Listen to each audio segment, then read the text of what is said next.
Malaki isda, magaling. Di ko malaw. Ha? Di ko malaw. Ano ko isda, tapos kakakulisita sa kasi puso.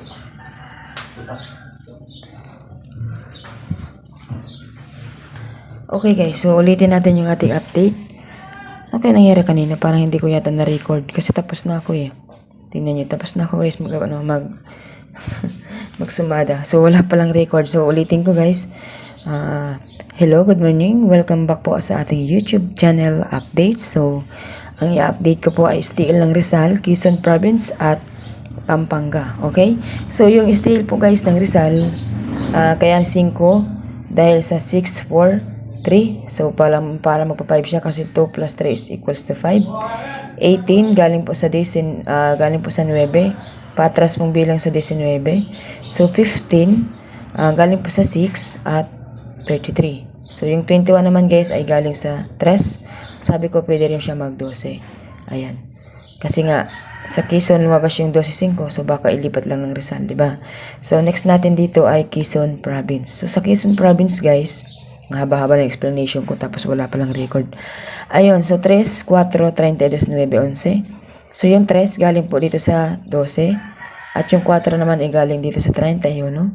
So 32 guys galing sa 5, 9 ay sa 36 at yung 11 ay sa 2 kasi pabalik-balik yung 2, okay? So pwede siyang magpumpiang ng 11 guys. Pumpiang 20, pumpiang 29, at pumpiang 38. So, ibig sabihin, ang pumpiang na napili ko is nasa pumpiang ng 2 na bilang. Okay, so wala siyang pumpiang 2. Ilagay nyo na lang. Okay, Pampanga, last. Okay, yung 8, 16, 25, 18.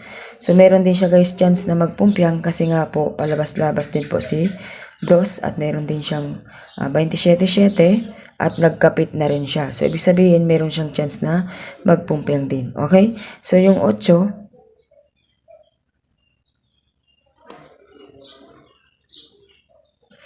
okay, 8 tayo guys. 8, saan kinuha? Dito po galing sa 35. Tapos, ipit siya sa bilang ng 9 at 7. So, pwede siya mag-8. Yung 16, pasunod sa 15. At sumada siya sa 7. So, yung 25 naman guys, ay sumada rin po siya ng 7. So, pwede kasi siyang magsumada pumpiang dahil wala pa dyan pumada pumpiang.